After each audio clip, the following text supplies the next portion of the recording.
além de eu entrar ali, eu senti o cheiro do meu avô, a lembrança dele e tudo mais, tem essa coisa sensorial de um carro dos anos 90, né? O engate de marcha, o funcionamento de embreagem, acelerador no cabo, sabe? Você tem umas respostas, umas coisas diferentes que você não tem mais hoje.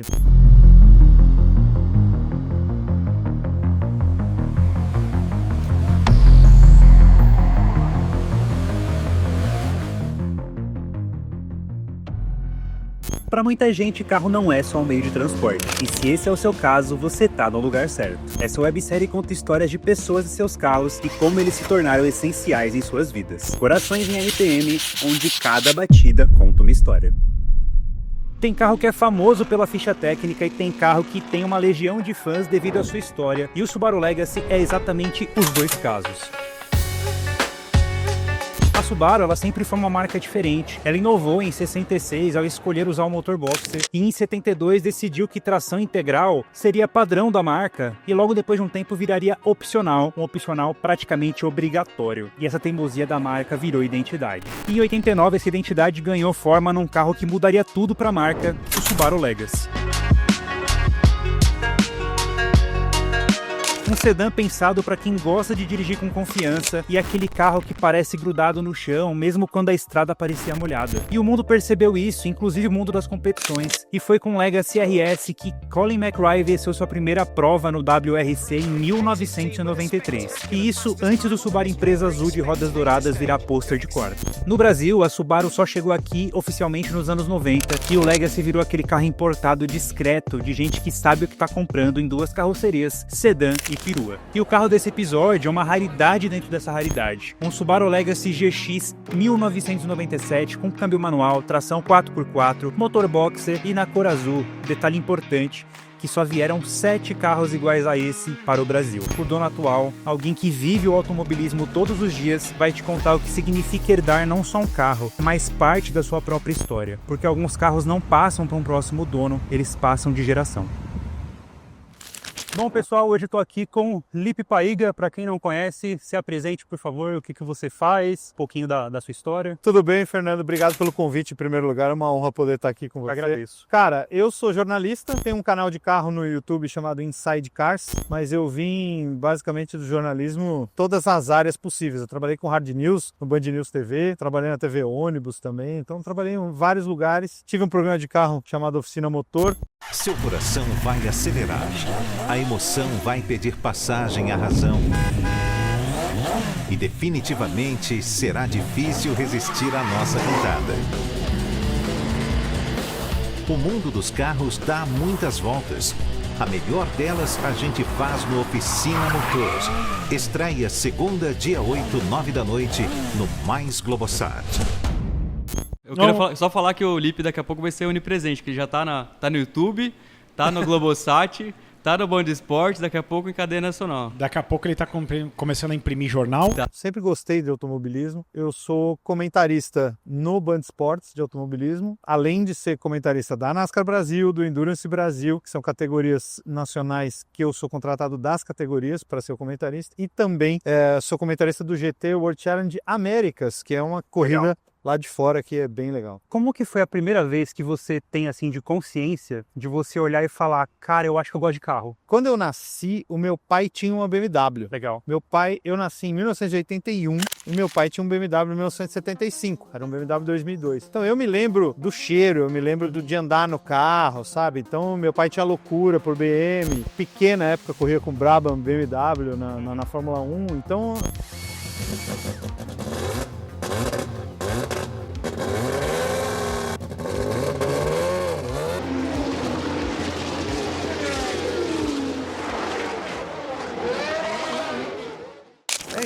desde muito moleque, assim, cara. Você já nasceu com a gasolina. Minha vida foi isso. Eu tinha muitos negócios com BM e tal, corrida, mas eu me lembro a primeira propaganda que eu vi que me fez querer ter um carro, assim. que foi a propaganda do Gol GT.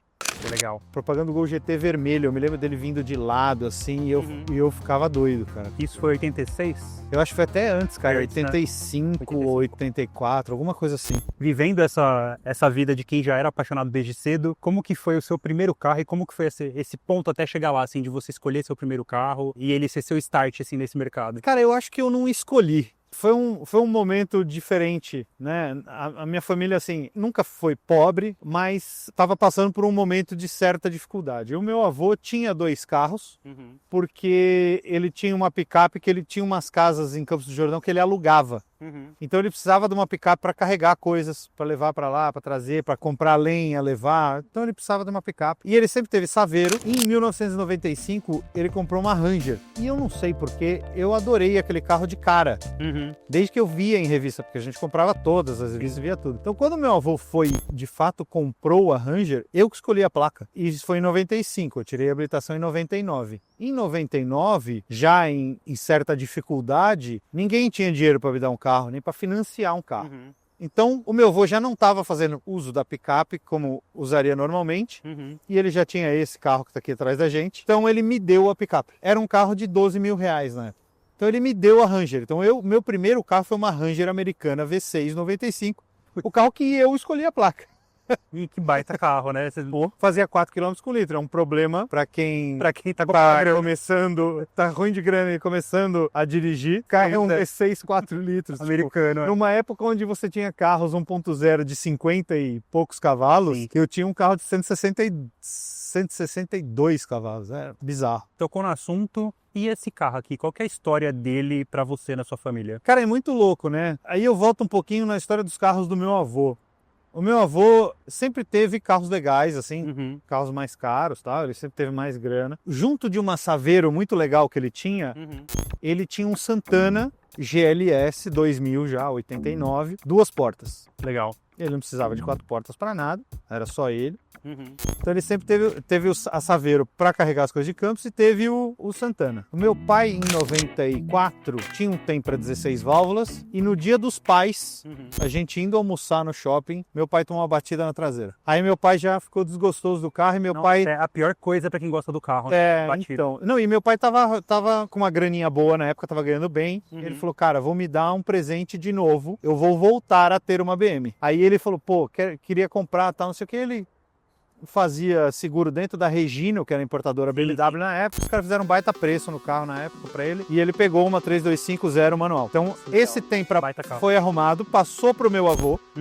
Vendeu o Santana e meu avô ficou com esse Tempra e era um carro xodó. A gente gostava muito desse Tempra. Surgiu a oportunidade, a gente viu no jornal que a Subaru estava vendendo esses Legacy, que eram carros do ano anterior. Esse carro é 97, a gente está falando já de 98. Esse carro foi tirado em 28 de junho de 98. Tava com uma baita promoção, $41 mil em 36 vezes, sem juros. Só que era financiamento em dólar. E o que aconteceu daquele ano para frente, 98, 99, 2000, se tirou a proteção do câmbio e esse dólar deu uma estourada. Então a gente comprou esse carro lá, meu avô comprou esse carro e vendeu o Tempra. Só que ele ficou com o Tempra e com esse carro um tempo até vender o Tempra. Porque como era financiado sem juros, você não precisava dar entrada nem nada, era o valor total, parcelado em 36, bora. Que era R$1.000 e poucos. Então era pagável. Era muito próximo na época, né? Não, e sem dar entrada nenhuma. Então ele ficou com o Tempra até vender e tal, não sei o quê. E o Tempra era um carro que todo mundo gostava muito. Então o Tempra foi doído de vender, cara. Tanto que demorou. A gente queria tanto vender o carro que demorou uns 3 meses para vender o carro. Aí um dia apareceu um cara, o cara viu o anúncio no jornal, num jornal antigo, e ligou e falou, o carro ainda tá disponível? Tá. Aí o cara foi lá, ele olhou o carro e falou, olha, antes de andar é meu, agora eu quero dar uma volta. Pode? Tá bom. Foi dar uma volta, aí o cara voltou e falou, beleza, é isso. Tá fechado. Meu pai olhou pra ele e falou, cara, você vai comprar mesmo o meu carro? Porque o meu pai ainda tinha aquele apego. Ele ainda tinha aquele apego ao carro. Porque meu pai já não tinha mais a BM, ele tinha trocado por um A4 depois que a BM deu PT, pegou um A4 depois, que não era o que ele gostava, tal, e ele já tinha ficado meio sem grana, tinha vendido, então ele estava meio sem carro. Então ele acabava usando o Tempra pra caramba. A missão desse carro era uma missão muito ingrata, que era substituir aquele Tempra que todo mundo amava. Todo mundo amava. Minha mãe gostava, meu irmão, meu avô, meu pai. No começo, assim, é o Subaru, ele é legal. Quando vendeu o Tempra e a gente começou a andar mais com esse carro, o carro é legal demais. carro é legal demais. E uma coisa totalmente diferente, cara. No Brasil, nessa época, você não tinha carro a tração nas 4, normal, Não. assim. Era muito raro você ter um carro baixo. Tração nas 4 era picape e SUV no máximo. Sim. E quando você andava com esse carro, você sentia que ele funcionava de uma forma diferente. Então a gente começou a pegar muito amor com esse carro. O carro tem 149 mil quilômetros hoje, então não é muito. A gente nunca trocou. Meu avô, depois de um tempo, parou de dirigir e tudo mais. Meu avô sempre ralou os cantos do carro, todos, né? Ele gostava de mudar. Como diz um tio meu, ele gostava de arredondar o design né, do carro. Cara, e foi ficando o carro em casa. E a gente foi...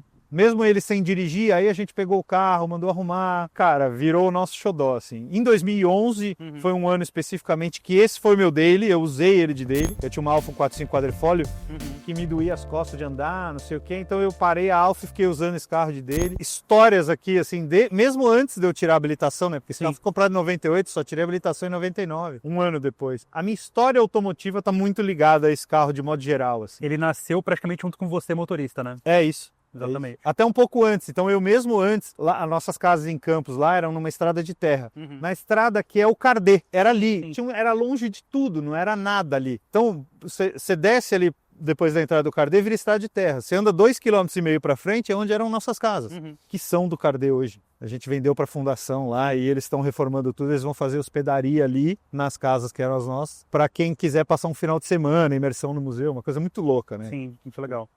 Insano. Então, naquela estrada de terra, eu dirigia muito ali, porque era o único lugar que eu dirigia. Eu não dirigia em São Paulo, sem carta.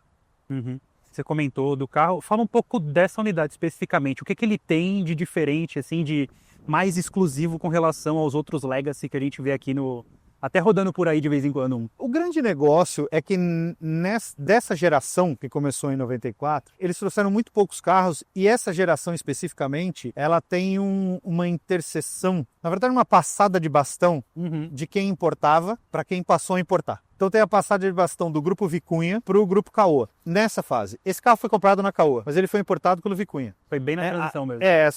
Pegou bem essa loucura. Dizem que até hoje, num dos galpões da família do Fábio Steinbrück, ainda tem alguns carros desses zero guardados. Nossa, legal. E aí o que eles traziam nessa época? De Legacy. Sedã, tá? Vamos entrar no sedã, senão a gente vai longe. Você tinha GL 2.0, tração dianteira, manual e automático. Tração nas 4, manual e automático.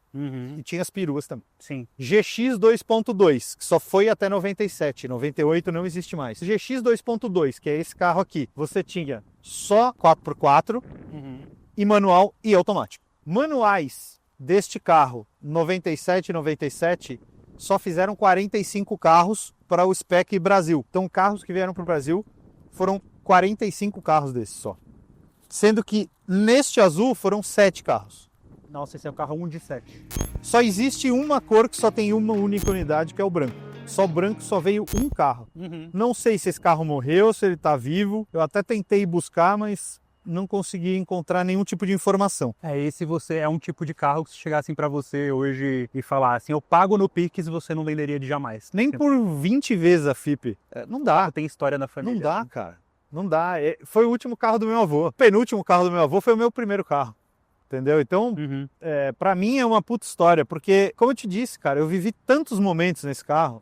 A gente pegava lá na estrada de terra, moleque, a gente pegava esse carro e ia num saibreiro que tinha lá pra frente, ficava fazendo zerinho, mas zerinho com tração nas 4, cara, delícia, num saibreiro, é demais. Uma vez meu irmão foi fazer trilha com o meu primo e com um amigo nosso que morava lá em Campos, nesse lugar, na estrada de terra. E eles foram para Pedra do Baú. Antigamente você tinha que fazer uma trilhazinha da nossa casa para chegar lá na Pedra do Baú. Um amigo nosso com a Ranger, meu primo com a Ranger, um amigo nosso com a Blazer e o meu irmão com o Subaru. Meu irmão tinha, sei lá, 15 anos. Sim. Cara, todas as vezes eles tiveram que engatar o Subaru na Ranger, a Ranger na Blazer para tirar a Blazer do atoleiro.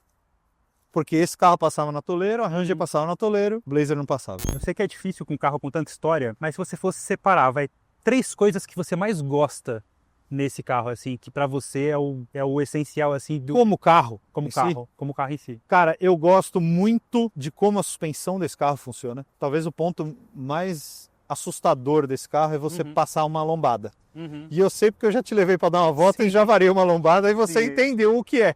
Sim, Passar assustador. numa lombada sem frear com esse carro. É um negócio fora de série a suspensão desse carro. O fato dele ser tração nas 4, E é animal também. e eu acho que o funcionamento do motor, como ele te entrega a potência e o torque, não é um carro forte. Ele tem 130 cavalos num 2.2 aspirado, com tração nas 4. Então ele é um carro mais amarrado por causa da tração nas 4. Se for pensar, o que vai chegar pra roda ali é pouquíssima coisa por causa da tração, tanto de Primeiro engrenagem. 100 cavalos, É. Ele funciona gostoso. Então como ele Uhum. te entrega o torque, barulho, o funcionamento da máquina em si, eu acho que é um negócio que me chama muita atenção aqui, que hoje em dia você não tem nos carros, né? Sim. Você não tem o feeling, é diferente. Não tem. É diferente. É tudo meio blasé, né? Tem que atender muito público, todo mundo tem que gostar para poder comprar o carro, então você acaba tornando tudo muito igual no Sim. final das coisas. Essa época aqui, você entra numa empresa, você entra nesse carro, você entra num Accord, num Camry, num Civic, cada carro tinha a sua personalidade. Sim. Tinha algumas coisas parecidas, mas você tinha uma personalidade muito forte. Hoje em dia, não tem mais tanto isso. É verdade, eu acho que quem tem carro antigo, de um modo geral, tem uma das coisas que eu ouço de muita gente comentar isso, é a personalidade, né? De você ter um carro que ele tem uma característica, ele é como se fosse uma entidade ali, que você sabe que funciona daquele jeito, aquilo de certa forma conecta com você e você se entende. E para um maluco assim, que nem a gente, que tem vontade de ter um carro como esse, o que você elenca assim como os principais desafios? Assim, você vai comprar um Legacy, um Subaru, que seja desses anos 90, o que é mais difícil, o que você tem que prestar atenção? O que eu posso te dizer assim, acho que o grande percalço aqui é que você tem muito pouco, principalmente o GX 2.2, é um carro que veio muito pouco, 45 unidades. 45 unidades do carro 97 é uma amostragem muito pequena. Então, ou você depende de peça que você traz de fora, ou você tem que dar sorte de achar um carro desse desmontando. Porque se você achar um 2.0, por exemplo, a grade do 2.0 é diferente. É diferente, né? O para-choques do 2.0 é diferente. E do GX 2.5 também é diferente. Qualquer coisa que você precise, principalmente de acabamento, é muito mais complicado. Peça de mecânica, esses carros foram muito vendidos ao redor do mundo. Então, mesmo que você não ache de EJ22, tem muita coisa do EJ20 e do EJ25, né, que são os 2.0 e 2.5, que são muito parecidos e que servem e que funcionam da mesma forma. Legal. Entendeu? Você não pode querer usar isso de daily, porque é um carro complicado de peça. Você pode tem um monte de carro dos anos 90 que você pode usar de daily. Esse tipo de carro, principalmente porque houve essa passagem de bastão de importador na época, então tem coisa que é mais difícil achar. É o que eu te disse, além de eu entrar ali, eu senti o cheiro do meu avô, a lembrança dele e tudo mais, tem essa coisa sensorial de um carro dos anos 90, né? O engate de marcha, o funcionamento de embreagem, acelerador no cabo, sabe? Você tem umas respostas, umas coisas diferentes que você não tem mais hoje. Então, ele te transporta, eu acho que isso é o grande ponto do carro clássico, de modo geral. É um carro que te transporta para outro tempo. Sim. E aqui não só me transporta para um tempo em ano, me transporta para o tempo em que meu avô era o dono desse carro, em que a gente andava com ele, que ele emprestava o carro para a gente. Então, a história para mim, neste carro especificamente, é muito mais completa do que, por exemplo, no meu Tempra. Sim. Que é algo que eu comprei, estamos restaurando, tá? Então é outra história. Aqui o buraco é bem mais embaixo. É isso, Felipe. Obrigado por aceitar o convite. Imagina, obrigado você pelo convite, por poder contar essa história que eu adoro. Pô, legal. E esse é só um dos episódios dessa série dos corações que batem aqui em RPM. E eu te vejo no próximo episódio. Valeu!